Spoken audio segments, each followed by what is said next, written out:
এগ্রিকালচারের daily লেবারদের মজুরি বৃদ্ধি করা হয়েছে এবং তার পাশাপাশি রাজ্যে কতটুকু খাদ্যশস্য প্রয়োজন, কতটুকু খাদ্যশস্য বহিরাজ্যে গিয়েছে তা নিয়ে সাংবাদিক বৈঠক করলেন এগ্রিকালচার দপ্তরের মন্ত্রী রতনলাল নাথ। তিনি সাংবাদিকদের মুখোমুখি হয়ে জানান, ইতিমধ্যে রাজ্য সরকারের তরফ থেকে কৃষকদের আয় বৃদ্ধি করার জন্য রাজ্য সরকারের পক্ষ থেকে বেশ কয়েকটি পদক্ষেপ গ্রহণ করা হয়েছে, যাতে করে কৃষকরা দ্রুত তাদের আয় বৃদ্ধি করতে পারে কম খরচের মাধ্যমে।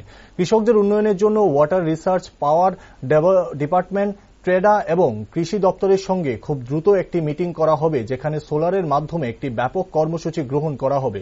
কারণ ইতিমধ্যে দেখা গিয়েছে সেচের অনেক পরিকাঠামো নষ্ট হয়ে গেছে, সেগুলিকে সোলারের মাধ্যমে কিভাবে পুনরায় সচল করা যায় তার জন্যই কাজ করা হবে। আগামী মে মাস থেকে পুরোদমে কাজ শুরু হয়ে যাবে।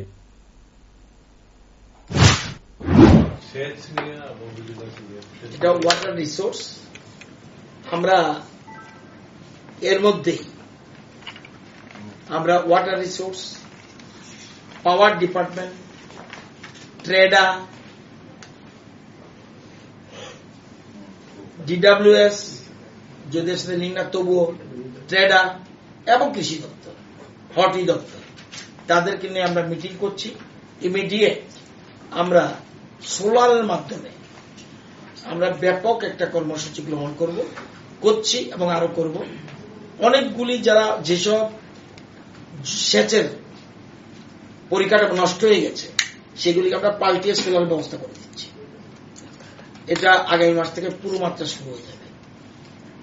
মানে সবগুলি একসাথে পারবো না, ধীরে ধীরে আমরা আস্তে আস্তে কৃষকদের সুবিধার্থে এই যে পাম্পগুলি আমরা শিফটিং করে দিচ্ছি সোলারের মাধ্যমে, এটা আমরা কনভার্ট করে দিচ্ছি যাতে কৃষকদের উপরে কোনো চাপ না যায় বিদ্যুতের। সেই জন্য আমরা চেষ্টা করছি, ট্রেডার মাধ্যমে আমরা এটা চেষ্টা করছি।